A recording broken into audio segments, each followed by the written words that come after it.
Hello दोस्तों, मैं RB Thakur आपके और हमारे channel RB technical help desk में आपका एक बार फिर स्वागत है। कैसे हैं आप सभी दोस्तों। आज की इस वीडियो में सीएससी टीम द्वारा सीएससी वॉलेट की नई अपडेट के बारे में पूरी जानकारी दी जाएगी।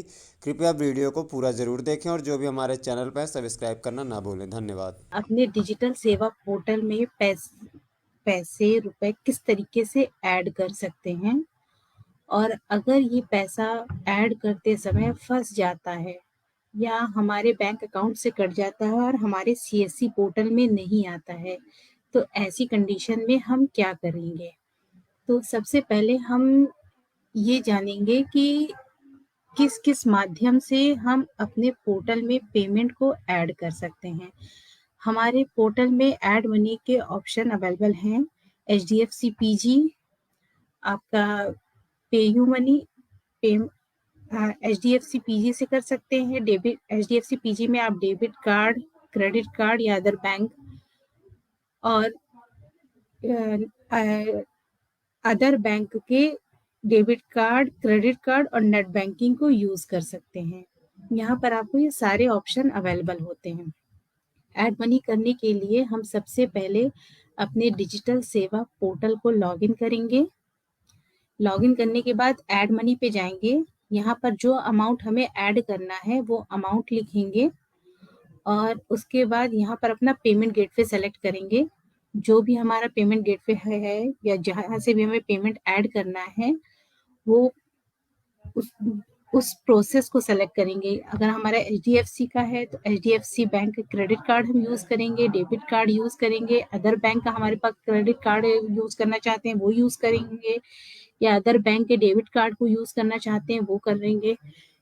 जो भी प्रोसेस, जिस भी माध्यम से हमें पेमेंट ऐड करना है उस माध्यम से को सेलेक्ट करके हम आगे बढ़ेंगे और प्रोसेस को कंप्लीट करते हुए पेमेंट को ऐड करेंगे। एचडीएफसी में जो हमारा चार्जेस है वो इधर लिखा रहता है या जो भी है। यहाँ पर हम आपको बताना चाहेंगे, मैं यहाँ पर आपको थोड़ा सा लाइव दिखाना चाहूंगी कि किस तरीके से हम पेमेंट को ऐड कर सकते हैं। लाइव माध्यम दिखाना चाहूंगी। ये हमारा डिजिटल सेवा पोर्टल है। यहाँ पर हम जाते हैं। यहाँ पर जाने के बाद हमें ये डैशबोर्ड शो करता है। यहाँ पर ऐड मनी करने के लिए हमारे पास डिजिटल सेवा पोर्टल में वॉलेट यहाँ समरी का ऑप्शन, ये सारे ऑप्शन है। हमें पैसा ऐड करना है तो हम ऐड मनी पर जाते हैं।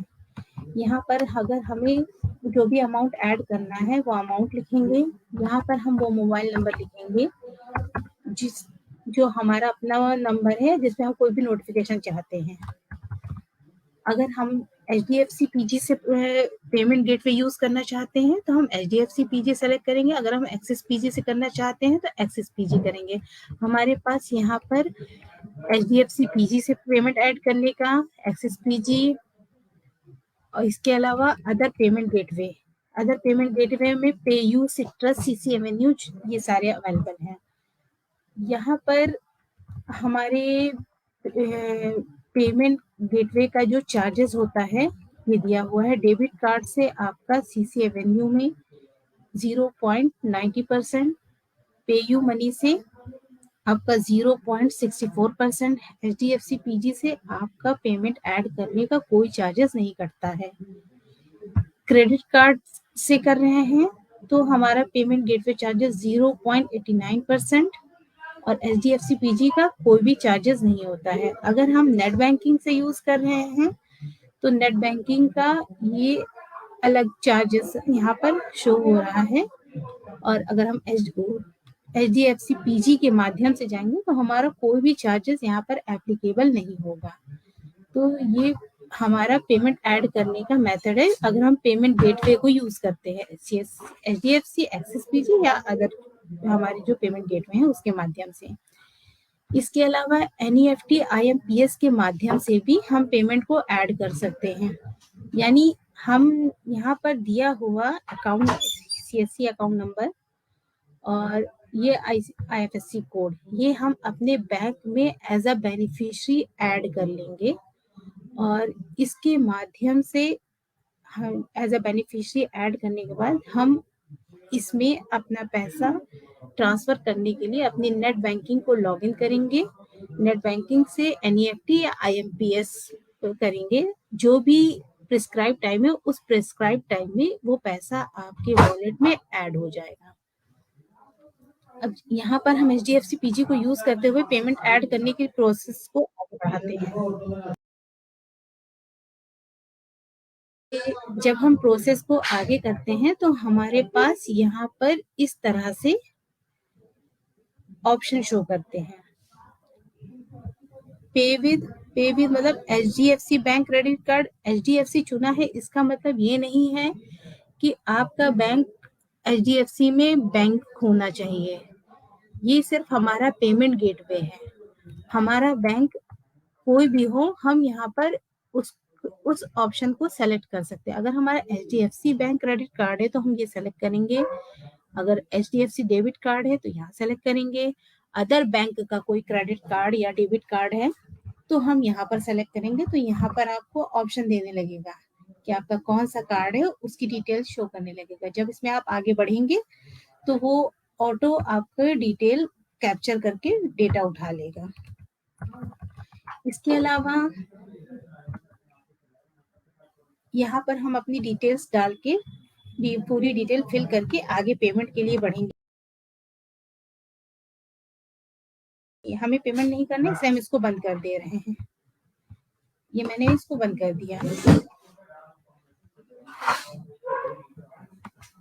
तो इस तरीके से हम अपने वॉलेट में पेमेंट ऐड कर लेते हैं। जो भी हमारा पेमेंट होता है, सक्सेसफुल ट्रांजैक्शन होता है तो पेमेंट हमारा ऐड हो जाता है। अगर हमारा ट्रांजैक्शन फेल होता है तो पैसा हमारे जो भी बैंक का प्रिस्क्राइब टाइम होता है उस टाइम में बैंक में पैसा वापस रिफंड हो जाता है। इसके अलावा कभी कभी ये कंप्लेन आती है कि बैंक से पैसा कट चुका है लेकिन हमारे सीएससी पोर्टल में वो पैसा नहीं आया है। तो ऐसी कंडीशन में आपका बैलेंस बैंक से कट चुका है, सीएससी में नहीं आया है, ये चीज देखने के लिए ये हमारा एक ऑप्शन है रिचार्ज हिस्ट्री। इस रिचार्ज हिस्ट्री के ऑप्शन पर आप जाएंगे और यहाँ पर चेक करेंगे आपका ट्रांजैक्शन फेल है या सक्सेसफुल है।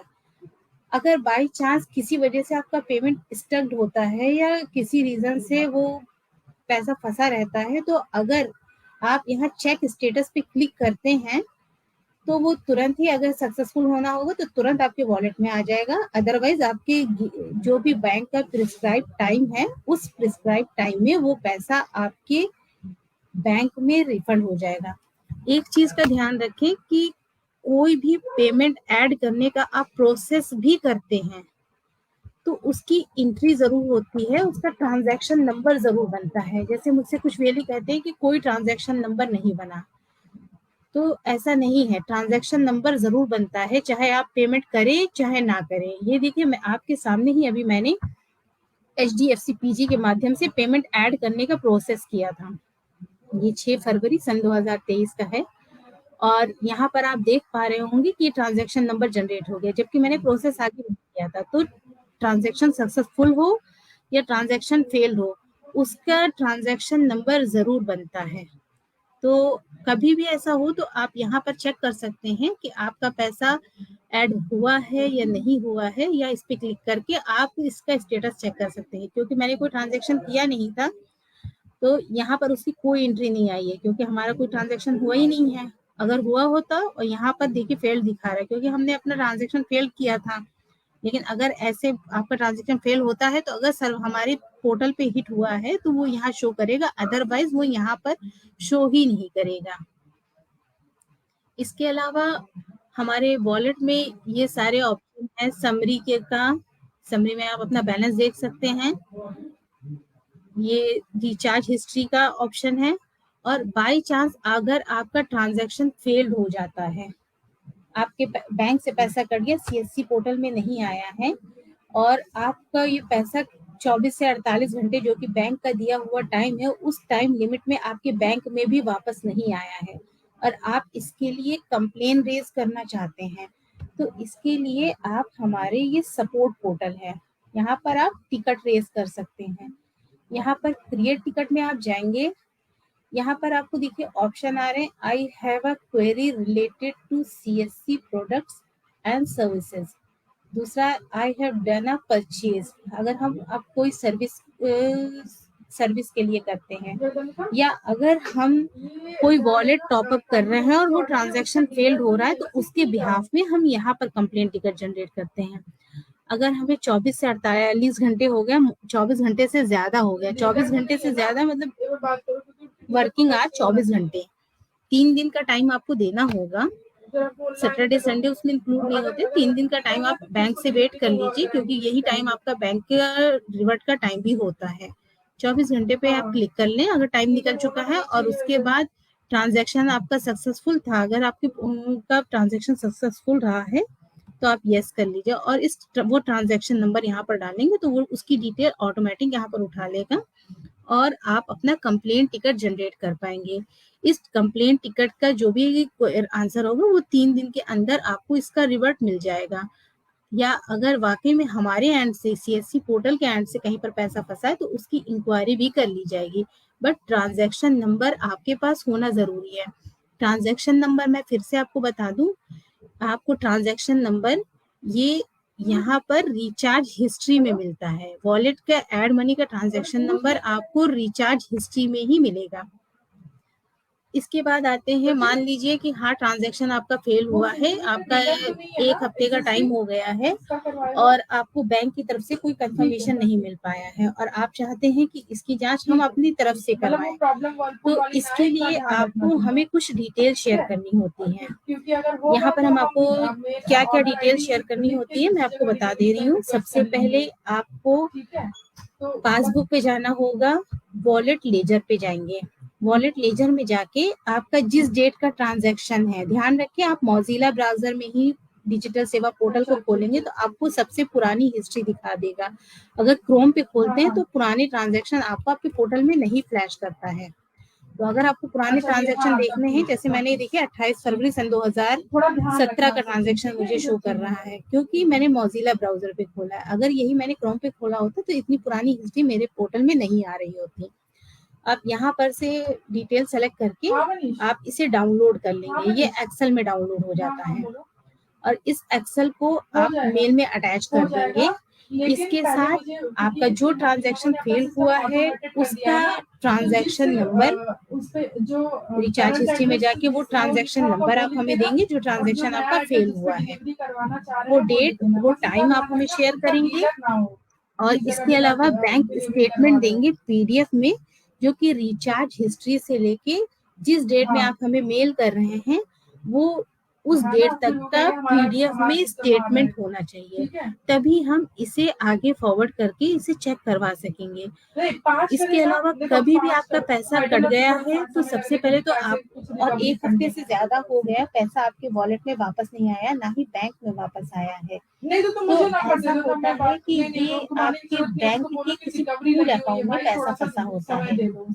तो इसके लिए आपको करना ये होता है, आप अपने बैंक में जाके रिटर्न में एक चार्ज बैक रिक्वेस्ट डलवा सकते हैं। Charge back request for SBI.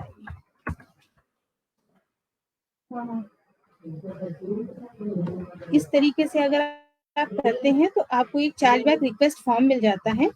यार देखो ये इस तरीके से फॉर्म होता है, वो हर बैंक का अपना अलग अलग फॉर्म होता है। वो इस तरीके से आपको एक फॉर्म टाइप का मिलेगा, और आप देख पा रहे होंगे इस तरीके का फॉर्म दिख रहा है। Transaction date, merchant name, transaction amount, dispute amount, ये जो डिटेल्स आ रही हैं ये सारी डिटेल आप लिख के अपने बैंक में जमा करेंगे और उस पे बैंक से मोहर लगवाएंगे, तब इस चार्जबैक रिक्वेस्ट की सुनवाई होगी और आपका ये पेमेंट बैंकिंग में जो फंसा हुआ है वो आपके क्लियर हो जाएगा। नॉर्मली ये पेमेंट अगर आप इस पे कोई भी कंप्लेन नहीं करते हैं तो 90 डेज में बैंक ऑटो इसको क्लियर कर देता है, लेकिन क्योंकि आपका पेमेंट फंसा है, आप उसकी जानकारी आपको जल्दी चाहिए, तो आप ये चार्जबैक फॉर्म लेके अपने बैंक में जमा करते ताकि इसकी इंक्वायरी, इसकी इंफॉर्मेशन आपको जल्दी मिल जाए। तो आप अपने बैंक, अपने एड मनी की स्थिति जानने के लिए सबसे पहले आपको अपने बैंक में ही कनेक्ट होना होगा, तभी आप इसकी बेहतर इंफॉर्मेशन पा पाएंगे। बाकी अगर कोई इशू आता है या आपको का पैसा बैंक के एंड से बोला जा रहा है कि पेमेंट सीएस हम बैंक की तरफ से निकल चुका है, सीएस हमारे उनके में पेंडिंग नहीं है, तो आप उनकी ईमेल आईडी, जिस भी बैंक से पैसा ऐड कर रहे हैं उनकी ईमेल आईडी पर एक ईमेल कम्युनिकेशन कर लें, और वो अगर उसमें कंफर्मेशन वो लिख कर देते हैं कि हाँ ये ट्रांजैक्शन उनके एंड से फेल्ड है, तो आप वही मेल हमें फॉरवर्ड करेंगे। ये जो डिटेल्स मैंने बताई, पास वॉलेट लेजर के साथ, ट्रांजैक्शन नंबर, डेट, टाइम के साथ और बैंक स्टेटमेंट के साथ हमें मेल करेंगे, और वो मेल भी मुझे फॉरवर्ड करेंगे तो मैं इसको चेक करा पाऊंगी। फिलहाल आपके एड मनी का ऐसा कोई भी इशू नहीं होता। हमेशा अपनी ब्राउजिंग हिस्ट्री को क्लियर रखें, तो आपको पैसा ऐड करने में कहीं कोई इशू नहीं आएगा। बाकी आपके लिए सपोर्ट का ऑप्शन अवेलेबल है। 3 दिन के बाद आप अपने सपोर्ट पोर्टल में कंप्लेंट टिकट को जनरेट कर सकते हैं, जिसपे आपको 2 से 3 दिन के अंदर प्रॉपर रिवर्ट मिल जाता है कि आपके ट्रांजैक्शन की स्थिति क्या है।